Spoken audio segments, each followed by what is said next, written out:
Ring around the rosy, a pocket full of posies. Ashes, ashes, we all fall down. Linda gave birth to a baby boy on July 7th, 1968, and decided, or most likely was coerced, to put him up for adoption. She was unwed and living in a Catholic home for pregnant girls when she gave birth. Adoption is not always easy, and it broke this young girl's heart to let her child go. It always haunted her. But Linda wasn't a girl suited to the conventional life. She spent the next 2 decades marrying a few times, having another child, and realizing that being an adult wasn't really all that great. In 1990, she went to a plastic surgeon for a little work and was married to him by 1995.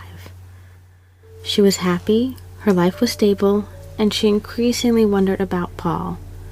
That's what she called the son she'd been compelled to give up. Illinois had recently changed their adoption laws, and she was hopeful that this would work in her favor. She wanted to do this right. She'd grown into a very careful woman. Her husband was also a careful man. He warned her she may not like what she found if she went looking for her son, but she really wanted to do this, so he supported her, and Linda went looking for Paul. And her wildest dreams came true. One day, a woman named Leah called and said she thought her husband was Linda's son. She'd found him. She wrote to her son for the first time. "Bear with me. I am trying to breathe while I cry and type at the same time. For the past 37 years, I have never allowed myself to fantasize about meeting you." Linda's husband suggested they go a little slow. Ask for a DNA test to confirm this was her son. The test came back, declaring Linda had found her Paul.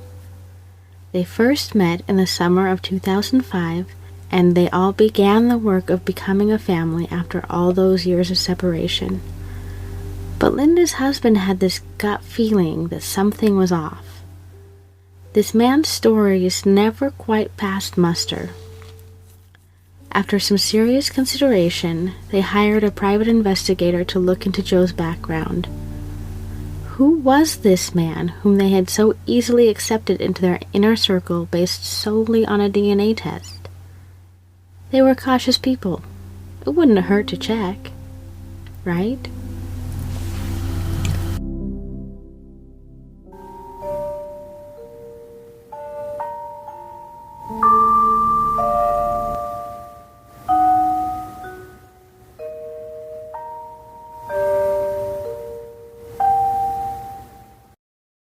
Welcome to the Parasite Podcast. I'm Sherry. And I'm Marie. And today we're going to talk about the murderer of Hans, Sally, and Peter Zimmer. If you like our podcast, would you please do us a favor and leave us a review and a rating? Thank you. A quick heads up. Today's episode contains instances of lying, stalking, family annihilation, and relationship betrayal.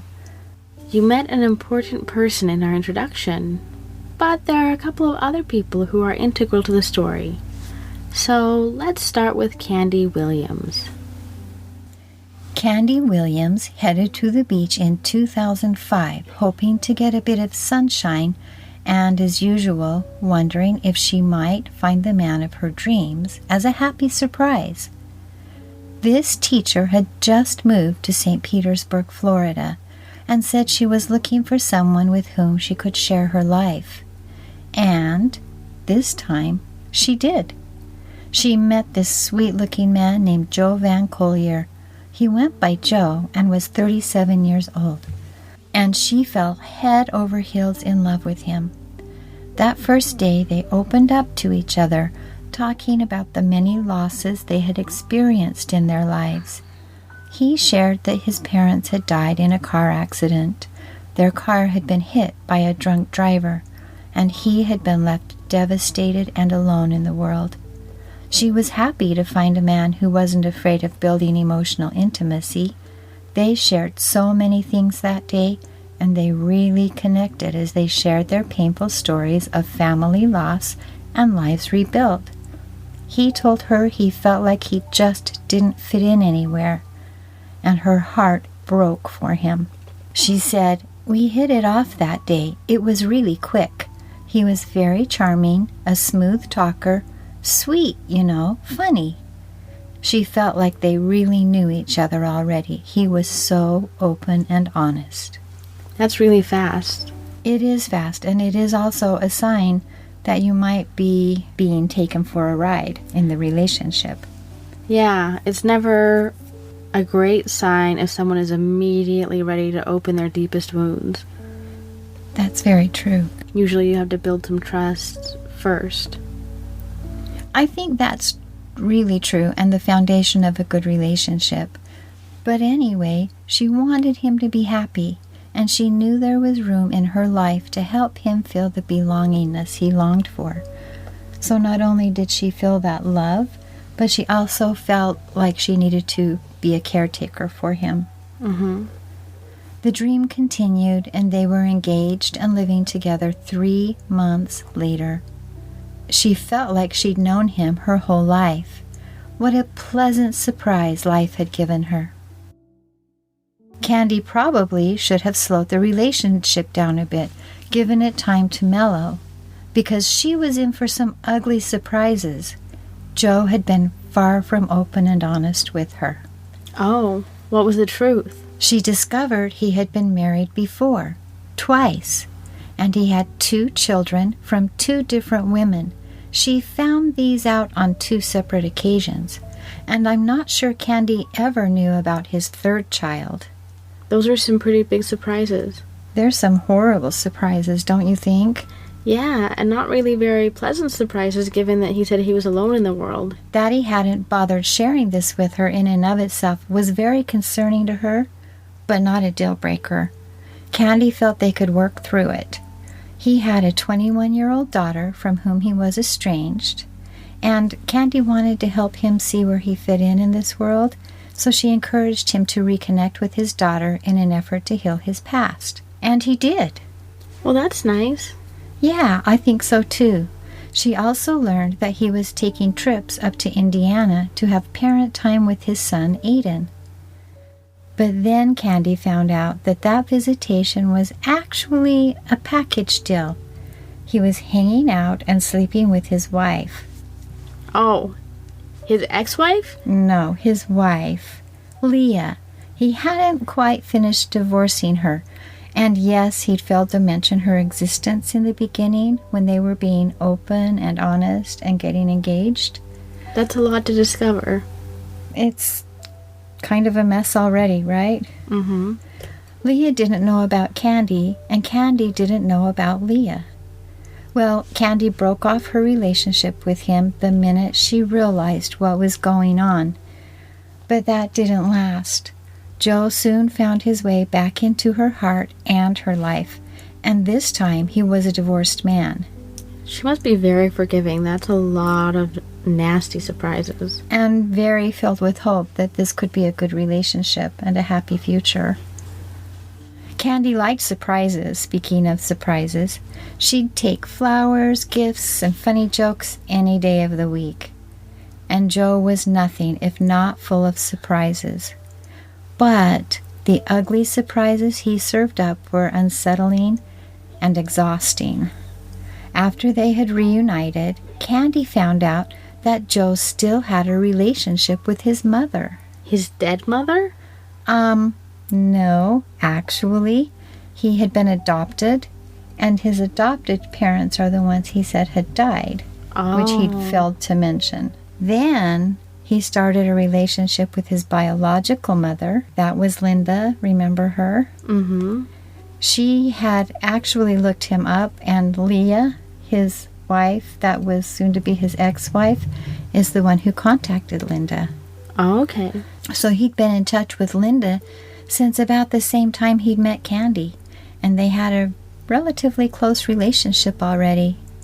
Okay. This also took Candy by surprise, but family is family, and this was just much more complicated than she'd thought that day at the beach when they'd opened up to each other. He left a few things out. Yes, one or two things. Joe became a very dutiful son, going off to spend time getting to know his mother in Georgia with great regularity. What Candy didn't find out until later was that Joe wasn't going to see his mom at all. He actually initiated yet another relationship with yet another woman in Georgia. Candy just didn't know about that yet. So he sounds like he kind of is a serial cheater. He cheated on her in the beginning of the relationship with his wife, or was it with her? And now he's cheating on her with a woman in Georgia? I think you would need a chart to figure out who was being cheated on at what time. He is all over the place. He's chaos. It sounds really stressful. I think so too. But anyway, Candy was glad that Joe had found his biological mother. Candy really liked his mom and was slowly realizing that Joe had had a place in this world already, just like you said. He had his mother, his children, his newly ex-wife. Yeah, he really wasn't this lonely orphan at all. No, he wasn't. His mom was a realtor and her husband was a plastic surgeon. And they lived in Atlanta, which was nice because Candy and Joe had their own lives. But they could make a quick trip to Atlanta for holidays and for visits. And life did seem good. When Joe found a good job in Atlanta, he even moved in with them for a few months, seeing Candy on the weekends. But in the summer of 2008, so 3 years after the day on the beach, Joe abruptly moved back to Candy's in Florida and had cut off all contact with his parents. Wow, that's sudden. So only 3 years of knowing them? And when Candy asked what had happened, Joe angrily relayed this story about how his mom had been bad-mouthing Candy behind her back and encouraging him to end things with her. When he confronted Linda, his mom, they broke off all contact. No one was allowed to speak badly about his beloved fiancé. Candy was sad about the loss of the relationship, but it felt nice having a man who would champion and defend her to others. But she was about due for another ugly surprise. Seems like she's had enough already. Indeed. Now that he was back home, Joe seemed to be spending inordinate amounts of time on the computer. This was before cell phones were used as prodigiously by cheaters as they are now. I'm not sure how she found this, but in 2009, Candy located Joe's profile on a couple of hookup-type dating sites. And that was it for her. She was done with the ugly surprises of his that upended her life. In May of 2009, she broke up with him and kicked him out of the house. And this is when the stalking commenced. Oh no, that's an even uglier surprise. Yes. Initially, Joe harassed Candy electronically, sending her hundreds of emails, texts, and Facebook messages. And at first, they were hopeful and cloyingly loving. Then they turned into gaslighting events where he tried to get her to accept his lies about what had happened in the past and even about those 2 naughty websites he'd been on. Then they slowly devolved into threats and ill wishes. Candy was annoyed at first, but that turned into fear as he started inundating her with other ugly surprises. She went for a walk along the beach one morning until she realized it was flooded. Joe was powerful enough to flood a beach? Yes, with nude pictures he'd taken of her in the past as part of their sexy time. He'd created a flyer featuring Candy posing in the nude. Ugh, that's awful. The flyer was offering sex with her and directed the holder of the flyer to her home address. That's actually really dangerous. It's extremely dangerous and really awful. She was hit with a deluge of email and Facebook messages from purported friends of Joe who wanted to convince her to get back with him. But they were all fakes, and eventually they were traced back to him. He added her name and address to online kinky sex sites, like adult friend finder and online booty call, and then he would impersonate her in the chat rooms and encourage these shady men and women to show up at her door expecting sex. That sounds terrifying. It was very terrifying for her, and she would get yelled at by these people who felt they'd been duped. Well, they had been, just not by her. Right. According to the Daily News, Joe also vandalized her home several times. In addition, he mailed her a dead piglet and a variety of sex toys via snail mail. That's disgusting. On both counts. Yeah, I think so. So pigs were her favorite animal, and she thinks that's why it was a piglet that was mailed to her. That's so mean. One night, she went out on the town with some friends, and he showed up and pulled a knife on her. This just keeps getting worse. It does. Terrified of this man and what he was showing himself to be capable of, she finally took out a protective order against him, and he was charged with misdemeanor stalking. Candy knew that the protective order was just a piece of paper, and that the cops are usually too late if the order is breached. But she felt a little bit better, and she also started carrying a gun. She was still awake most of the night, worrying about him showing up. But at least she had created a formal record of his misdeeds, which seems to be imperative if you want the police to back you up when things become dangerous. Because Joe wasn't finished. You know, one thing I don't understand is I don't understand why she didn't try to get him charged with felony stalking instead of misdemeanor stalking. Do you understand the difference? Because it seemed pretty bad. I kind of don't get it either, because misdemeanor stalking is supposed to be when you're stalking a person, but you don't pose a credible threat to the victim or to her family. Mm-hmm. And then felony stalking is when you cross the line and pose a credible threat. But, like, here's the problem. What is a credible threat? Not this dead piglet, not damage to your property, not having your home address published on these sex pages. I mean, she could have easily been sexually assaulted. Right, and she was also confronted with a knife in a public place. Where is the felony? Yeah, I don't understand how this didn't rise to a credible threat. This sounds pretty terrifying. I think so too. And she'd called the police 10 times over the past 3 months for instances of stalking. Yeah, this is persistent and violent. Yeah, I don't understand how the Attorney General makes that call, but it was misdemeanor that he was charged with at that point. And he was arrested on June 7th, 2009, and released after paying $1,000 bail. That's just not enough. No, it's not. He jumped bail and he went radio silent. Of course. And Candy met with the AG's office after she learned more of this story. And when she talked to him about these further details, that's when the AG upped the charges to criminal stalking. That's probably smart. Yes, the police said they wanted to arrest Joe again. But now they couldn't find him. The good news was that he wasn't talking to Candy. But sometimes silence is terrifying. You're right. In cases like these, silence is rarely golden. After a few days of silence, Candy got another email. And it was a shocker. It was from a person claiming to be Joe's friend. They were writing to inform her that Joe had hanged himself in an Orlando hotel and was now dead.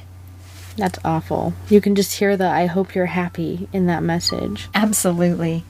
She also received an email containing a photo containing what looked like a man who had been hung, and she was stunned, shaken, and feeling terrible. And then a little bit of doubt crept in. He'd already shown himself to be a big liar about 1,000,000 times. It's true. Did he really commit suicide? She knew just what she needed to do. She needed to call Linda. She could confirm that he was dead, and once that matter was resolved, she could express her condolences to his mother and stepdad. I mean, Linda had said some awful things about her, but Candy felt she needed to contact her to get some closure at his passing. And that is when she found yet another ugly surprise awaiting her.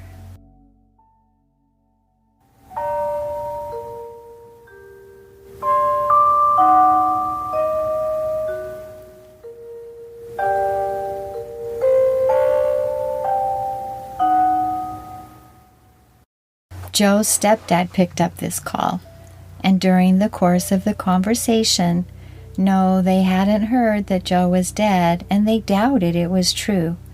His stepdad said they hadn't talked to Joe since they'd confronted him about the murders. What murders? Oh, that's exactly what she said. And he asked, well, you know about the murders, don't you? No? And Candy was at that point finally through the labyrinth of ugly surprises as she listened to the tale Joe's stepdad had to tell her. And it dawned on Candy, Linda had never said mean things about her. She'd never been defended by Joe. Linda had discovered Joe's lies and had cut him out of her life. It was Rob, Linda's husband, who figured it all out. When they were first getting to know Joe, he'd told them how fortuitous it all was. He and his family were in the process of changing jobs and moving out to Florida. But then he showed up alone with a U-Haul filled with stuff. It was fairly clear his wife and child had been left behind. Joe said he'd been both in the Navy and the Marines. That's an impressive career. Exactly, but not true. Neither of them were true. He'd actually spent about 9 months in the Air Force Reserves. He had no childhood photos. He said his storage company had mixed up some records and sold his stuff before they got it straightened out. He bragged about his great job and his new love, Candy, who lived in Florida. But he never had any money.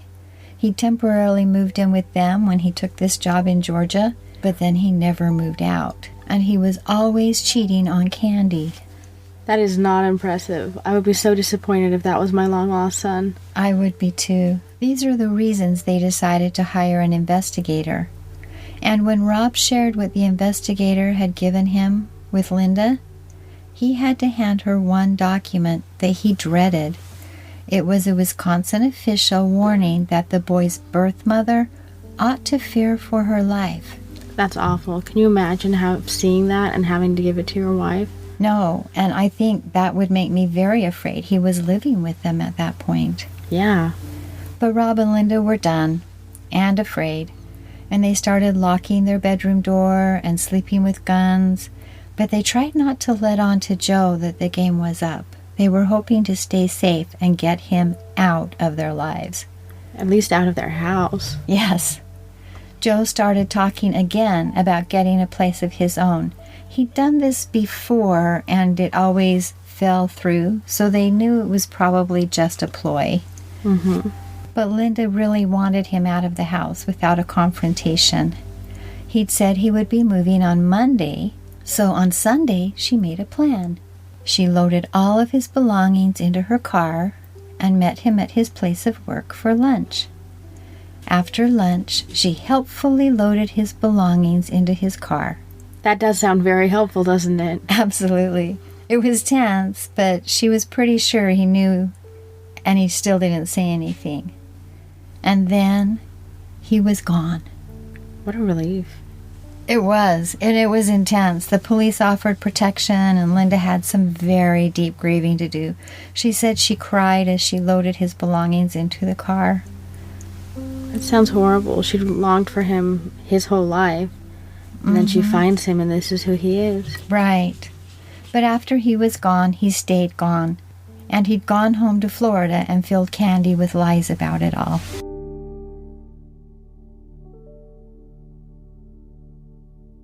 I'm not sure who contacted whom, but Joe was furious when he realized everyone knew his little murder secret. His focus on stalking his love interest suddenly became a story of hate. But Candy was still the target of his crazy. Poor Candy. He again wrote to her, this time from a hotel in Georgia, where he was staying with yet another girlfriend who had no idea what he'd been up to. Oh, That girlfriend in the future helpfully gives the police a gun that Joe had been hauling around when the marshals subsequently arrest him. Well, it turns out that it was stolen from a friend who had tried to lend him a hand despite what the media was saying about him. I'm getting a little bit ahead in the story, but the thing is, everybody in Joe's wake gets a boatload of ugly surprises. No one is immune. That's so true. Anyway, this is what he said to her. What comes around goes around, so just remember that. You took my life from me, and I am very lost and angry at you for that. I'm here in St. Pete, and I hope to hell I run into you. You messed me over, and I will pay you back. Your job, your rep, all of it. That's horrible. He's running around with a gun sending these kind of letters. Yeah, and he was right about one thing. What goes around does come around. Good. Like I was saying, on October 21st, the federal marshals came around and rousted him out of that motel room and sent him back to Florida for his hearing on federal stalking charges. Good. And Joe's life came full circle. At age 14, he had served approximately 3.5 years in detention for murdering his family after pleading no contest. And at age 41, he found himself serving approximately 3.5 years in prison. This time, it was for aggravated stalking and breaching a protective order after he'd pled guilty. And again, his sentence was not long enough. When Joe was released from prison, he told the authorities he was headed out to California to start a new life. Candy was able to breathe a cautious sigh of relief for the first time in a long time and move on with her life. She'd had enough ugly surprises to last her lifetime.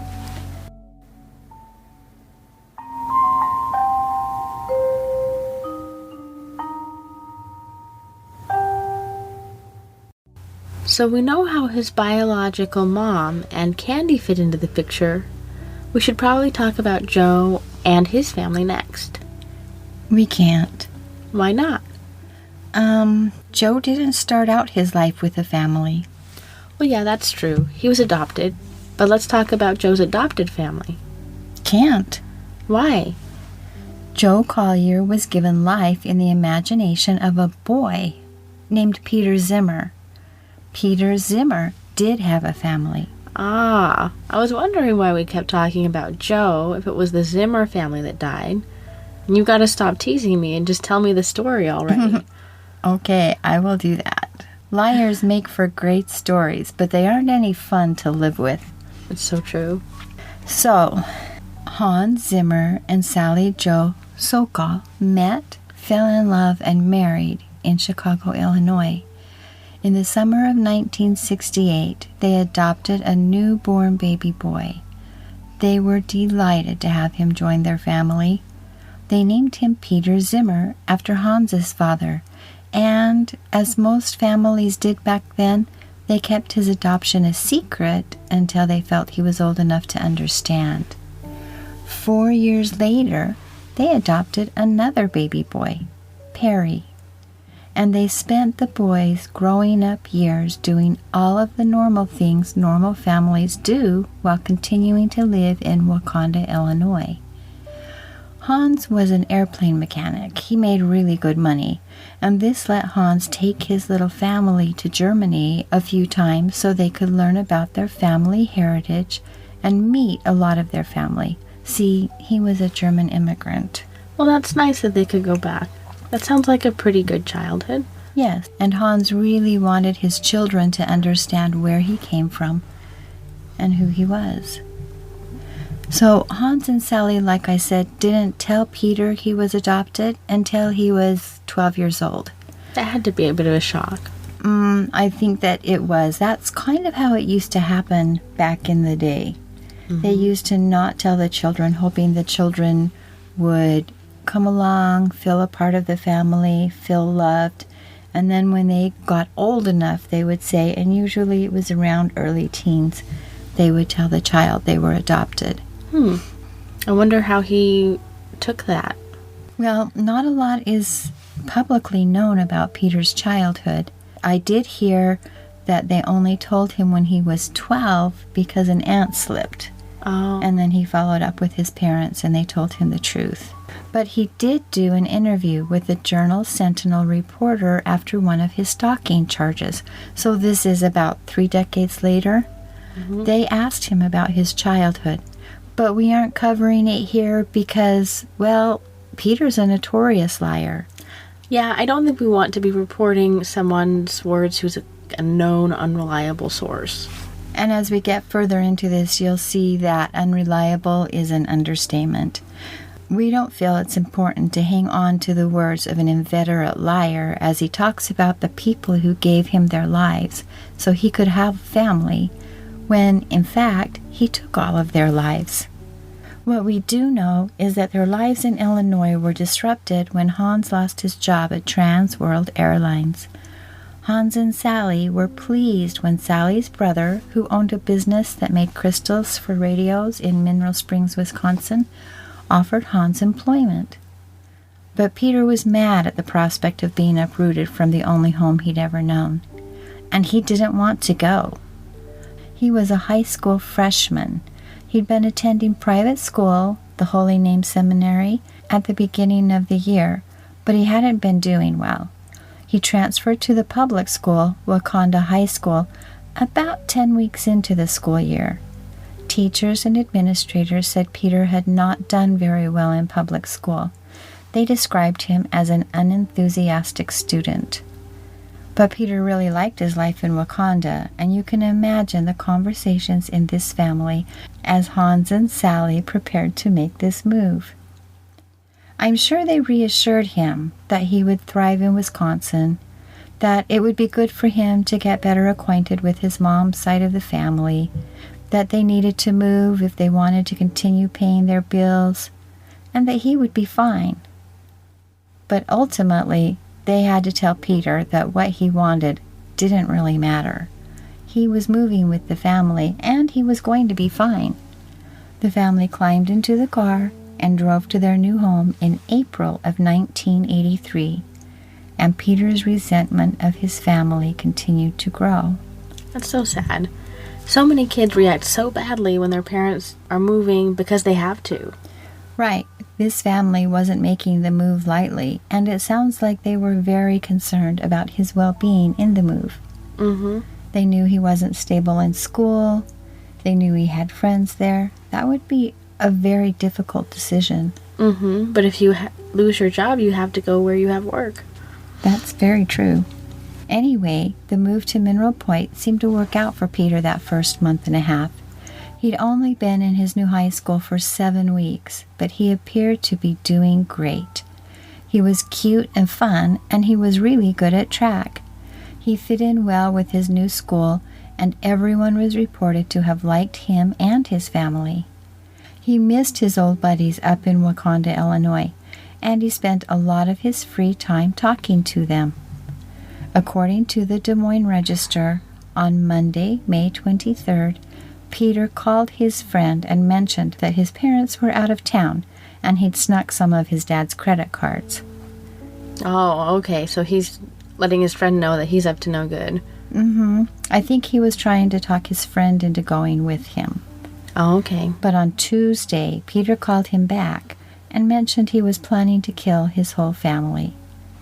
That's awful. Can you imagine being the kid who gets a call from your friend who's like, oh yeah, I'm just going to murder my mom and my dad and my brother. Now come go travel with me. Yeah, what would you do? Probably what he did. Peter had said he was headed for the West Coast, and he asked this friend if he wanted to come along. And his friend was concerned about this.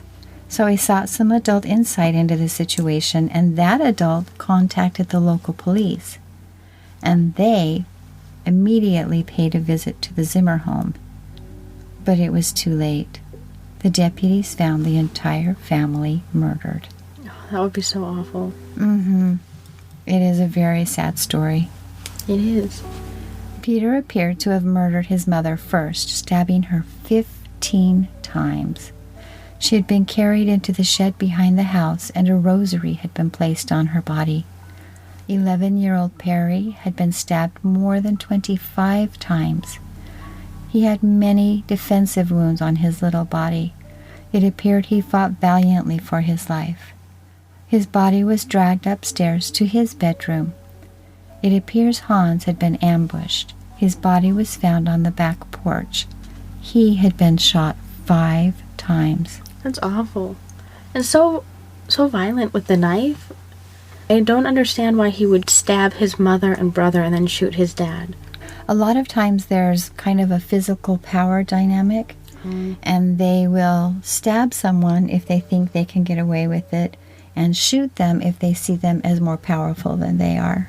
Oh, okay. And there's also been intimated some kind of a sexual connection with knives used in murders, especially if they're stabbed a lot. Mm-hmm. I don't know if that has anything to do with this case in particular. Mm-hmm. But, and this just occurred to me, he might have stabbed his mom and his brother because he knew that the cache of guns were upstairs in the attic. His dad had served in the military, and he had some American-issued guns up in the attic that Peter ended up loading into the car and taking with him. Oh, okay. So he had to get those two out of the way before he could get to the attic? That's another possibility. Okay. So the investigators quickly suspected Peter, as he'd left his bloody clothes in the bathroom and tried to wash off all of the blood in the shower. Blood doesn't come off all that easy, and he left a mess. He'd taken the family car and fled after the murders, heading for his old home with 6 pistols in the back seat and his father's credit cards in his pocket. So he wasn't headed straight for California. He really was going home to get his friend. Yeah, and I'm sure his friend was scared to death. Yeah, I wouldn't want to go on that trip. Peter picked up an 18-year-old hitchhiker along the way and generously offered to share his hotel room when it got late. I would not go to that hotel. Could you imagine being an 18-year-old hitchhiker and you get into the car that is going to give you a ride and there sits a 14-year-old? Yeah. With 6 guns in the back seat? Wait, how is he driving if he's 14? I know.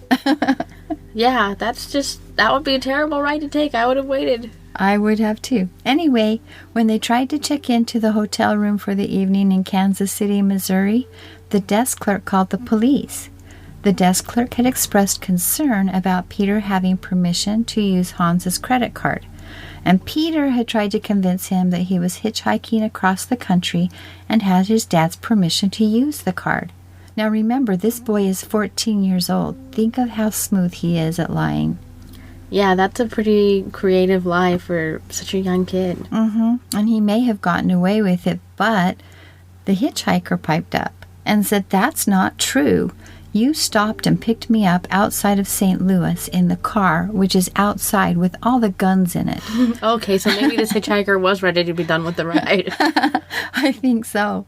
The clerk called the police, and Peter and the hitchhiker were both arrested without incident that evening.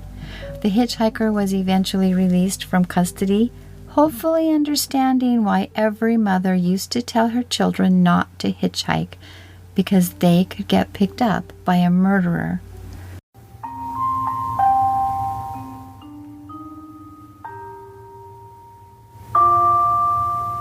Okay, well, that's it for today.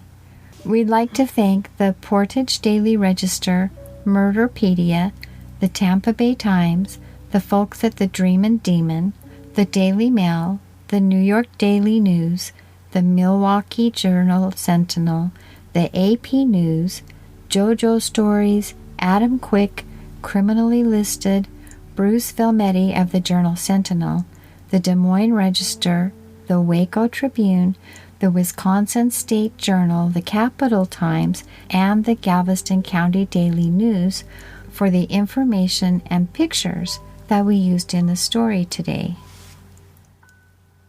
We'd also like to thank Jade Brown for the music. If you are able, please help support our show with a pledge through patreon.com/parricidepodcast. Your tax-deductible donations go directly toward research to prevent future parricides. Thank you for your support, and we'll see you next week for part 2 of this episode. Bye for now. Goodbye. Ashes, ashes, we all fall down.